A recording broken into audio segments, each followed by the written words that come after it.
Hello welcome to AKSIS. Stockholm International Peace Research Institute, దీన్ని మనం SIPRI report అంటాం. ఈ సిప్రీ రిపోర్ట్ దేన్ని సూచిస్తుంది? ఒకవైపు రష్యా మరియు ఉక్రెయిన్ యుద్ధం జరుగుతుంది, ఇజ్రాయెల్ గాజా పైన అటాక్ చేస్తుంది ఆర్ ప్యాలెస్తీన్ పైన అటాక్ చేస్తుంది. అంటే శత్రు దేశాలు ఎవరైతే ఈ యుద్ధాలు చేసుకుంటూ ఉన్నారో ప్రపంచవ్యాప్తంగా కూడా అగ్రదేశాలన్నీ కూడా న్యూక్లియర్ వెపన్స్ని డెవలప్ చేసుకునేటువంటి కార్యక్రమంలో పడ్డారు. అసలు న్యూక్లియర్ వెపన్స్ డెవలప్ చేసుకోవడం వల్ల వచ్చే నష్టాలు ఏంటి అండ్ వచ్చే లాభాలేంటి? లాభం కంటే నష్టాలు ఎక్కువగా ఉంటాయి. ఉదాహరణకి సిప్రీ రిపోర్ట్ అనేటువంటిది ఏం సూచిస్తుంది? అసలు ప్రపంచంలో ఎన్ని దేశాలు న్యూక్లియర్ వార్ హెడ్స్ అనేటువంటివి, న్యూక్లియర్ వెపన్స్ అనేటువంటివి బిల్డ్ చేస్తున్నాయి, ఎన్ని దేశాలు తక్షణమే రెడీగా పెట్టుకున్న యుద్ధంలో పాల్గొనడం కోసం ఈ యొక్క న్యూక్లియర్ వార్ హెడ్స్ అనేవి. మీరు ఆల్రెడీ అమెరికా అనేది హిరోషిమా నాగసాకి లేదంటే ఈ జపాన్ పైన వరల్డ్ వార్ 2లో వేసినటువంటి బాంబ్స్ గురించి, ఈ రోజుటికి కూడా ఆటమ్ బాంబ్స్ గురించి లేదా న్యూక్లియర్ వార్ హెడ్స్ గురించి మనం మాట్లాడుకుంటాం. దానివల్ల జరిగేటువంటి నష్టం ఎంతో బాగా తెలుసు. అయినప్పటికీ దేశాలు ఈ యొక్క న్యూక్లియర్ వెపన్స్ని డెవలప్ చేయడంలో ఎక్కడా కూడా తగ్గట్లేదు.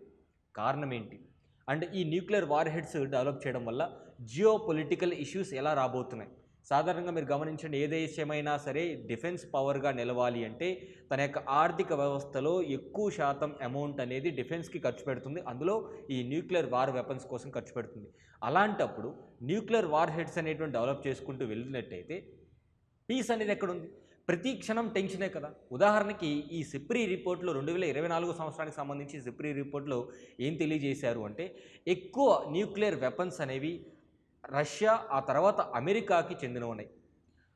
తర్వాత భారతదేశం కూడా రీసెంట్ ఆఫ్ ద టైమ్స్లో 2023 సంవత్సరం వరకు కూడా న్యూక్లియర్ వార్ హెడ్స్ అనేవి కొంత పెంచడం జరిగింది because of China and Pakistan. మరి చైనా కేవలం ఒక సంవత్సరంలోనే 90కి పైగా న్యూక్లియర్ వెపన్స్ అనేవి డెవలప్ చేసుకోవడం జరిగింది. ప్రపంచవ్యాప్తంగా తక్షణమే అంటే ఇప్పటికిప్పుడు యుద్ధం వచ్చింది అంటే 2100కు పైగా న్యూక్లియర్ వెపన్స్ అనేవి ఫైర్ చేయడానికి రెడీగా ఉన్నాయి దేశాల యొక్క బార్డర్స్లో. అలాంటి అనిశ్చితి కలిగినటువంటి ప్రాంతం లేదంటే అలాంటి ఇన్సెక్యూరిటీ ఉన్నటువంటి ప్రపంచ దేశాలన్నింటిలో మరి ఎకానమీ ఎట్లా డెవలప్ అవుతుంది? సో ఈ సిప్రీ రిపోర్ట్ ఏం తెలియజేస్తుందంటే, it is a bible for international security. ప్రపంచవ్యాప్తంగా పీస్ అనేది ఉండడం ఎలా ఉంటుంది? పీస్ అనేది శాంతియుతంగా ఎట్లా ఉంటాయి దేశాలంటే, ఎవరైతే డిజార్మమెంట్ అంటే వెపన్స్ అనేవి బిల్డ్ చేయకుండా వారి యొక్క ఆర్థిక వ్యవస్థ అనేది అన్ఎంప్లాయ్మెంట్ వైపు లేదా పావర్టీ వైపు సూచించినట్టయితే ఆ దేశాలు పీస్ఫుల్గా ఉంటాయి. ఎంతసేపు వెపన్స్ డెవలప్ చేయకూడదు. సో సిప్రీ రిపోర్ట్ అనేది 2024 సంవత్సరానికి ఇవ్వడం జరిగింది. మనకి ఎంటైర్ రిపోర్ట్ మీద ఈ టేబుల్ చాలా ఇంపార్టెంట్, చాలా డేటా అనేది ఇస్తుంది. ఈ టేబుల్ ఏంటంటే మొత్తం ప్రపంచవ్యాప్తంగా ఎన్ని న్యూక్లియర్ వెపన్స్ అనేవి డెవలప్ చేశారు అంటే 12,100కు పైగా న్యూక్లియర్ వెపన్స్ అనేవి డెవలప్ చేయడం జరిగింది.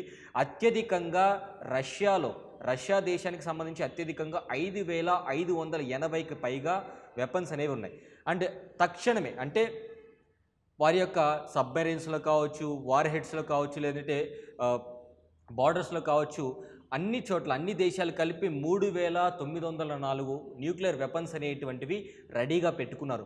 ఈ 3,904 వెపన్స్లో దాదాపుగా 2,100కు పైగా వెపన్స్ రెడీగా పెట్టుకున్నారు. తక్షణం ఒక బటన్ నొక్కితే వెళ్ళి పేలిపోయే విధంగా. సో అట్లా వార్ హెడ్స్ అనేటువంటి ప్రతి దేశం పెంచుకుంటూ వెళ్తుంది. సో అందులో భాగంగా మనకి యుఎస్ఏ, రష్యా, అదేవిధంగా UK, France, China, India, even మన దగ్గర కూడా న్యూక్లియర్ వెపన్స్ అనేటువంటి ఉన్నాయి. అండ్ పాకిస్తాన్ దగ్గర కూడా న్యూక్లియర్ వెపన్స్ అనేవి ఉన్నాయి. ఇక్కడ మీరు గమనిస్తే ఇండియా అనేది తన యొక్క సెక్యూరిటీ పర్పస్ కోసం నిర్మించుకోవడం జరిగింది ఈ యొక్క వార్ హెడ్స్, ఈ యొక్క న్యూక్లియర్ వెపన్స్ అనేవి. సో ఇండియా మనకి 1974లో ఫస్ట్ న్యూక్లియర్ టెస్ట్ అనేటువంటి చేయడం జరిగింది. సో ఆ తర్వాత ప్రజెంట్ యాజ్ ఆఫ్ టుడే భారతదేశం దగ్గర ఉన్నటువంటి న్యూక్లియర్ వెపన్స్ ఏంటంటే 172. మరి పాకిస్తాన్ దగ్గర ఎన్ని ఉన్నాయంటే 170 మాత్రమే ఉన్నాయి. అంటే ఇండియా దగ్గర పాకిస్తాన్ కంటే ఒక 2 న్యూక్లియర్ వెపన్స్ ఎక్కువగా ఉన్నాయి. మనకంటే ఎక్కువగా ఉన్నటువంటి బార్డర్ నేషన్ లేదంటే నైబర్ నేషన్ ఏది అంటే చైనా దగ్గర 500కు పైగా ఈ యొక్క న్యూక్లియర్ వెపన్స్ అనేవి ఉన్నాయి. సో దీన్ని దృష్టిలో పెట్టుకుని సిప్రీ రిపోర్ట్ ఏం చెప్తుందంటే, ఈ ఆర్మమెంట్ అంటే వెపన్స్ డెవలప్ చేయడం అనేది పీస్కి విఘాతం కలిగించినట్టే అని తెలియజేస్తుంది. అండ్ రీసెంట్గా మీరు గమనించండి, 2018 నుంచి 2023 వరకు కూడా భారతదేశం ఇంపోర్ట్స్ తగ్గిస్తుంది, అంటే ఈ యొక్క డిఫెన్స్ ఇంపోర్ట్స్ తగ్గించింది. అయినప్పటికీ కూడా ఎక్కువ అమౌంట్ 4+ ఈ యొక్క ఫారిన్ వెపన్స్కి ఎక్కువ ఖర్చు పెట్టామని చెప్పేసి కూడా మనకి ఈ సిప్రీ రిపోర్ట్ తెలియజేయడం జరిగింది. అండ్ ఈ సిప్రీ రిపోర్ట్లో మరొక అంశం ఏంటంటే భారతదేశంలో ఉన్నటువంటి న్యూక్లియర్ రియాక్టర్స్ గురించి కూడా మెన్షన్ చేశారు. ఈ న్యూక్లియర్ రియాక్టర్స్ అన్నీ కూడా హెవీ వాటర్ రియాక్టర్స్గా పేరుగాంచడం జరిగింది. టోటల్ కెపాసిటీ కూడా ఇచ్చారు. కాకపోతే మనకి సిప్రీ రిపోర్ట్లో మెన్షన్ చేసినటువంటి భారతదేశానికి సంబంధించినటువంటి న్యూక్లియర్ రియాక్టర్స్ వచ్చేసి కల్పాకం, తారాపూర్ టు ట్రాంబే, ఈ 4 రియాక్టర్స్ కూడా హెవీ వాటర్ రియాక్టర్స్గా చెప్పుకోవడం జరుగుతుంది. అండ్ మిలిటరీ పర్పస్ కోసం యూజ్ చేసేటువంటి ఏకైక రియాక్టర్ వచ్చేసి మనకి ట్రాంబే అనేటువంటిది. సో సిప్రీ రిపోర్ట్ సింపుల్గా మనకి చెప్పేది ఏంటంటే పీస్ అనేది ఎంతవరకు నిలుస్తుంది వార్ హెడ్స్ అనేవి డెవలప్ చేసుకుంటూ వెళ్ళినట్టయితే.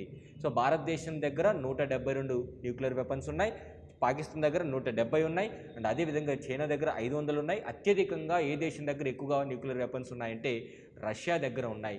సో ఇవి మనకి సిప్రీ రిపోర్ట్ ప్రకారంగా వచ్చినటువంటి updates. Thank you so much.